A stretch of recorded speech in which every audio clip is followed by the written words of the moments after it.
trazer uma fala do Otávio Guedes, Uhum. para ver se vocês concordam ou não que tenha acontecido isso na comunicação do PT. A gente viu derrotas aí vindo essa semana, tal, e a falha de comunicação do governo, a gente já vem falando há muito tempo, né? Há muitos anos, né? De um problema de comunicação aí, de não ter entendido. Paulo Pimenta fala ali nas redes, em terceira pessoa ainda no Twitter, sabe? Aí o Janones deu um toque, ele ficou aí, pegou mal, porque o Janones não pode ser contra. Não, o cara não sabe que o Twitter é um negócio, para você se aproximar da pessoa, né? E tem todo esse embate. E aí o Otávio Guedes veio com essa fala aqui durante esta semana. Queria saber o que vocês acharam, o que vocês acham. O PT não vai derrotar a extrema-direita falando como se estivesse na frente de uma banca da USP. O PT não vai derrotar a extrema-direita saudando a todos. Não é esse tipo de linguagem que vai fazer o enfrentamento na extrema-direita, no parlamento e nas ruas. E o Janones tem a linguagem para fazer esse enfrentamento. Não gosto, não concordo, aí é uma outra questão. Mas que o PT, muitas vezes, me parece querer enfrentar essa extrema-direita, repito, como se estivesse em frente a uma banca de doutorado da USP, ou saudando a todos, não vai dar certo. Não vai conseguir nada contra a bancada da USP, nada contra todos. Estou falando de estratégia de comunicação. Aí ele caiu de pau na SECOM, o Janones. Isso. O Calejão pode começar. Mano, ele tem razão, mas ao mesmo tempo eu tenho preguiça do Otávio Guedes, tá ligado?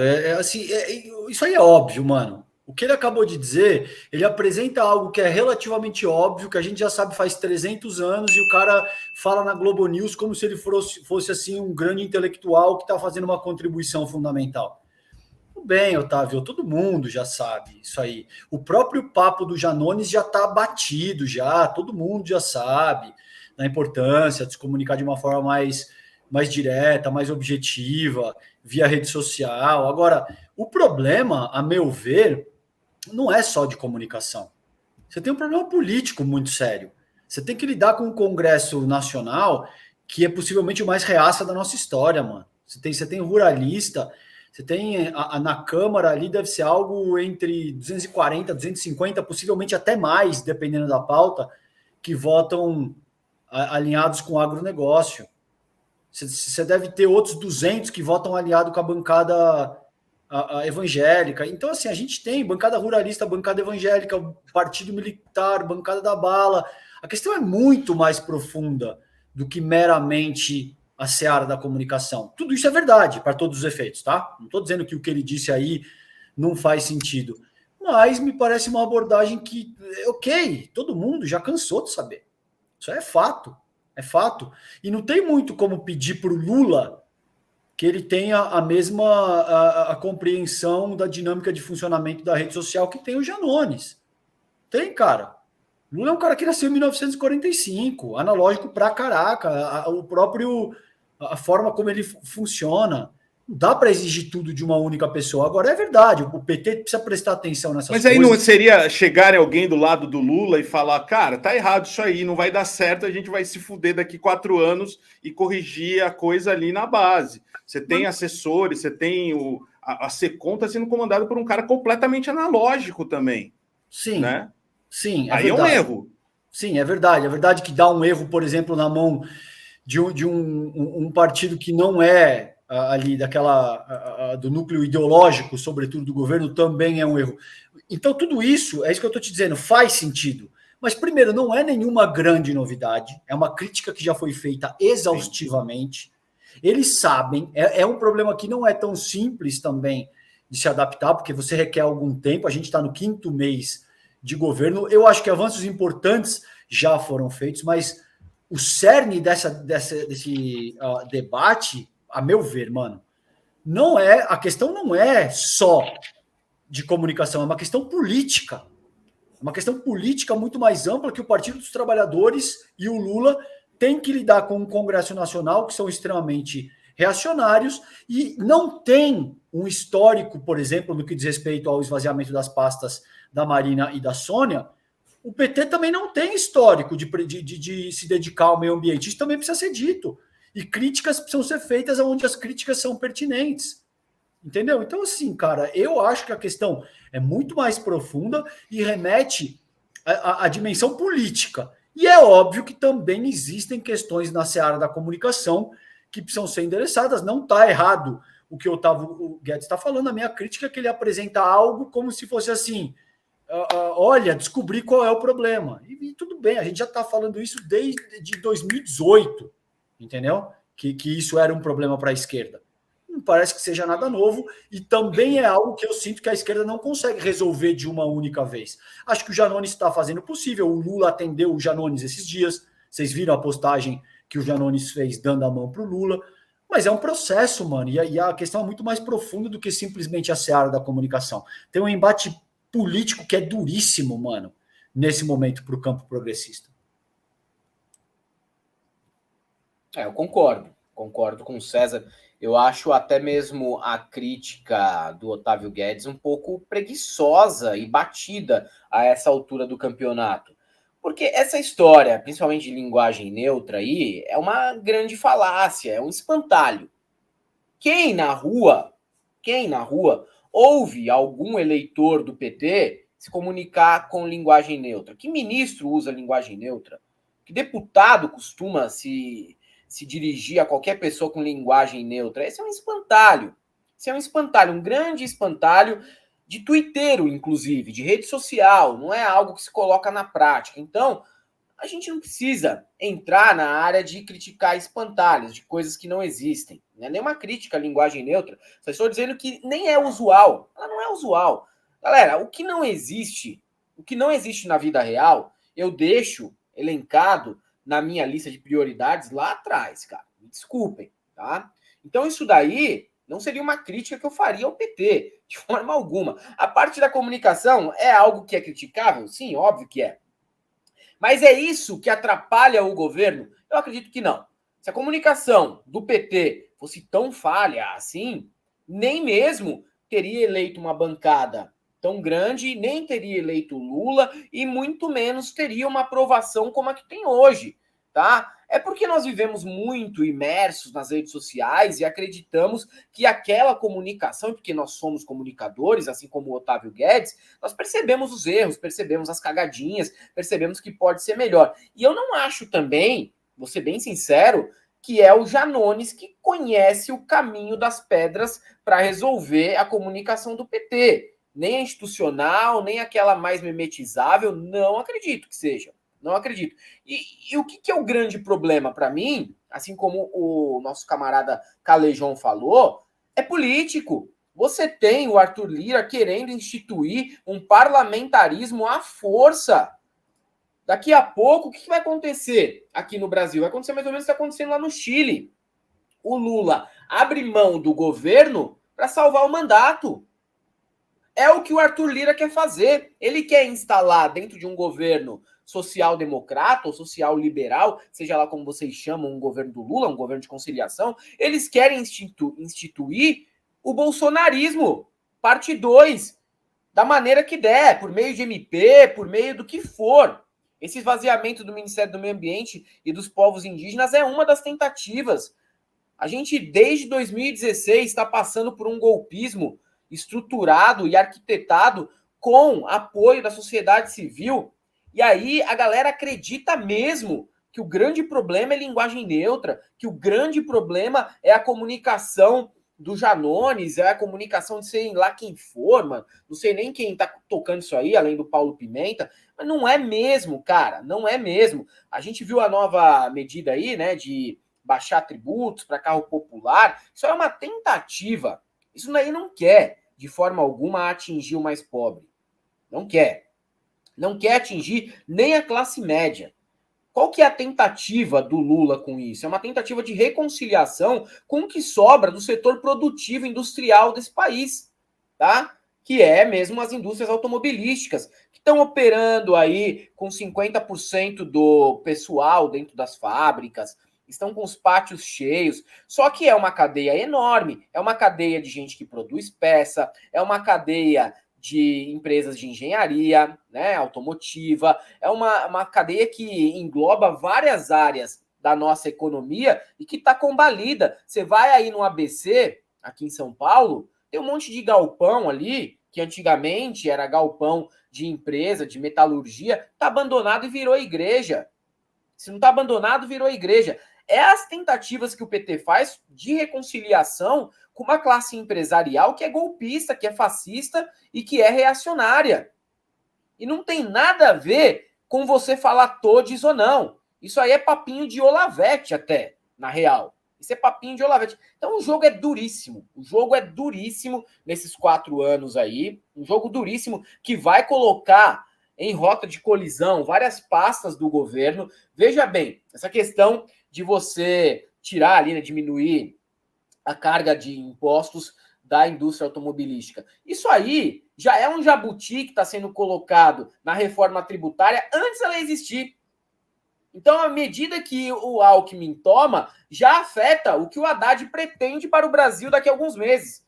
Você tem aí um governo que tem vários desafios pela frente, sabe? E o da comunicação, de verdade, mano, de verdade, assim, é um clichê.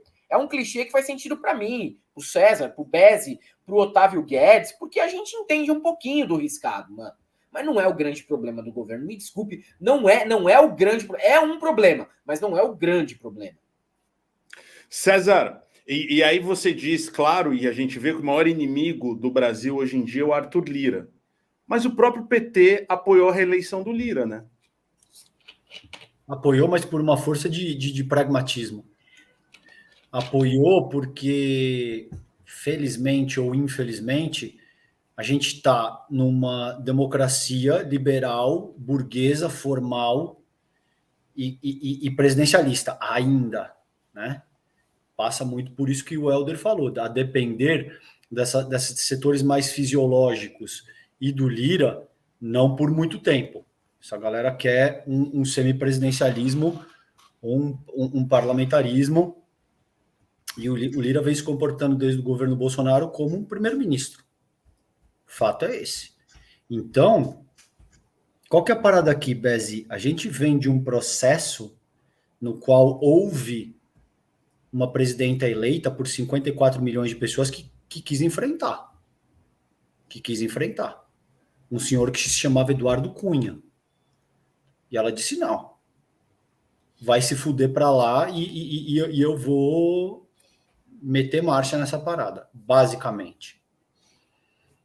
A gente viu o que aconteceu. O que segue é um golpe de Estado, envolvendo mídia, envolvendo parcelas do judiciário, envolvendo a porra toda, com o STF, com tudo, como diz o Romero Jucá, e em seguida, a ascensão de um governo neofascista, miliciano. E aí?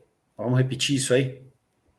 Infelizmente, a mesma população que elegeu o Lula elegeu o Congresso Nacional mais reacionário da nossa história, com bancada do agro gigante, com bancada evangélica gigante, com muita força para essa verve conservadora, mano. E como é que você vê os próximos anos aí, César? Tendo um pouco desse microcosmo que a gente teve nessas últimas 2 semanas, assim, que foram bem tristes, né? Mano, eu acho que a população, o campo progressista, a sociedade civil precisa se mobilizar para meter pressão em cima do Lira. É por isso que eu fiz essa postagem aí que eu te mandei. Muito como o governo não pode fazer isso. Se o governo fizer isso, daqui a 18 meses, se inventa uma pataquada qualquer, tipo emissão de crédito suplementar sem a aprovação do Congresso. Os caras metem o pé na bunda do Lula e no dia seguinte altera a lei, que foi exatamente o que foi feito com a Dilma. Então, você precisa ter uma pressão popular em cima do Lira. O PT não pode organicamente fazer essas convocações, porque isso vai azedar o relacionamento no parlamento, e o que já não é fácil se torna impossível.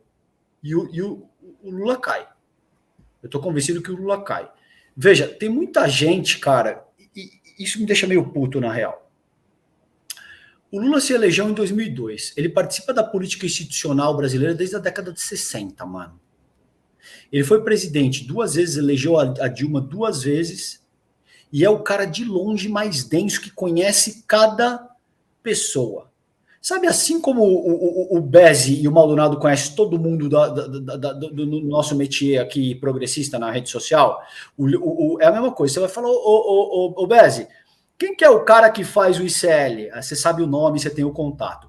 Ô Bezzi, quem é o cara que faz o Meteoro? Você sabe o nome e tem o contato. Ô Maldonado, quem é o cara que faz... Você sabe todo mundo, meu irmão. Você sabe. Você vê o César debatendo com o Davi, Decache, lá você já fala, puta nóia, tá aí, ó, já faz a postagem. Por quê? Porque você conhece os caras, mano. Você conhece a personalidade, você tem o WhatsApp, você é amigo dos caras, via de regra. O Lula, ele é de longe o político mais experiente, que ele conhece cada personalidade envolvida no parlamento. Aí eu fico puto com o cara, mano. Os caras têm tudo, sei lá, 30 anos. O cara nasceu em 1995, tá ligado? Ah, mas é que o Lula ainda não percebeu isso e não percebeu aquilo. Mano, você já pilotou carro de Fórmula 1 alguma vez? Não. O cara foi campeão do mundo 4 vezes. E você que vai ensinar ele como é que pilota carro de Fórmula 1? Ah, mas não pode criticar? Lógico que pode e deve. Agora, eu tô te dizendo que você não entende a complexidade de um processo porque você nunca ocupou um cargo eletivo dessa magnitude. Então é muito fácil. É cheio de partido agora que tá metendo a bronca no Lula no 5º mês, já jogando pedra. Ah, porque o Lula não sei o quê, que nós vamos desembarcar do governo. Mano, o Lula é o estadista que mais fez por emancipação popular de comunidades indígenas, de negros, de mulheres, de avanço social no país inteiro. Ele está lidando com um complexo que é, com um contexto que é hipercomplexo, não é pouca coisa complexo. Não é algo que, não, o cara não está fazendo porque ele não quer, cara.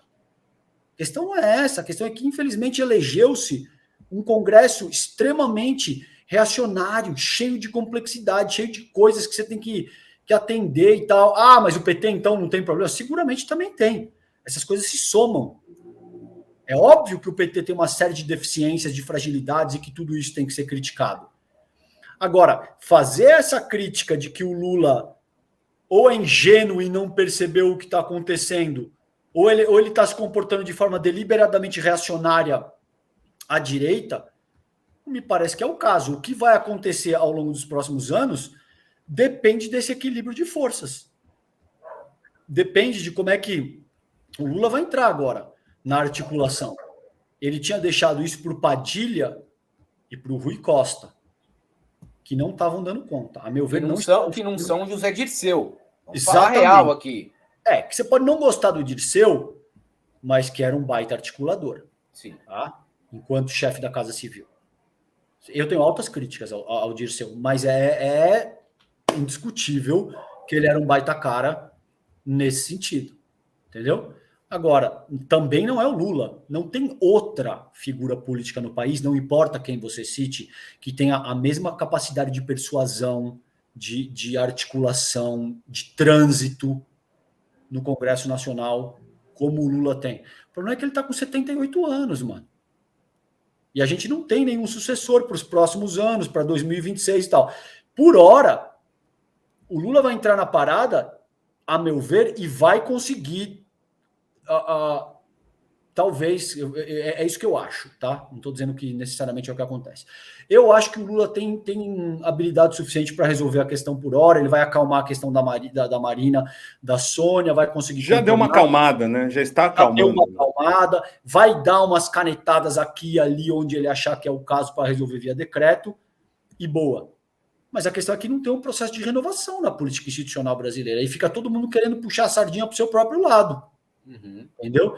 Eu acho que para os próximos anos o Lula deve dar conta de resolver a questão, a economia vai crescer a partir do começo do ano que vem, e eu acho que o Lula tem tudo para chegar forte para 2026. O problema é que em 2026 ele já vai ter mais de 80 anos, cara. Então não é brincadeira encarar uma corrida presidencial com 80 e tantos anos, sabe? A ver. E tem outra, né, César? Tem que ver os interesses que não são interesses ligados diretamente à política, né? Porque tem uma vontade de parte da sociedade aí de um estrangulamento total, né, por interesse de capital rentista, e o capital rentista está muito tranquilo com o que está acontecendo agora. Eu não duvido nada, Roberto Campos Neto, na próxima reunião do Copom, sugerir aumentar juros, entendeu? Porque para o rentista tá legal, para o rentista tá bacana morar nesse país, para o agro tá legal. É uma forma também, e esses mandatos quebrados aí do Banco Central, é uma forma também de estrangular qualquer tipo de governo e tentativa de esquerda, cara. Você tem aí a faca e o queijo na mão para fazer isso daí. Então é multifatorial os problemas que o Lula enfrenta, e não são fáceis, né? Mas aí, colocar tudo na conta da comunicação, como o Guedes fez, é um reducionismo que para mesa de bar, beleza. Você chega ali na mesa de bar, caralho, hein, mano? Ó os caras, não, o cara não tá falando na primeira pessoa, como o Janones foi lá. Tá bom, mano, tá legal, Janones, é verdade. Ele deveria estar falando na primeira pessoa, beleza, sabe? Mas não é o Paulo Pimenta falando na terceira pessoa no Twitter, onde só cracudo de política não tá o povão mesmo, é só os cracudos de política que estão ali. Isso não tá importando tanto. Isso aí é o de menos, na real. Assim, é o de menos. Paulo Pimenta falou na terceira pessoa. O grande problema, hein? Agora o pessoal vai convocar aí uma manifestação e acampar na frente do quartel. Não vai, cara, não é isso. Não é isso que pega, mano. Tem muitos fatores, né, que pegam muito antes disso daí. E para resumir aqui o assunto, que a gente se estendeu bastante nele, mas a gente foi para outros lados também, fez análises aqui, foi importante, foi uma conversa bem fértil. Aparentemente, tanto o César quanto eu, não concordamos, não. E achamos até bem fraca a análise.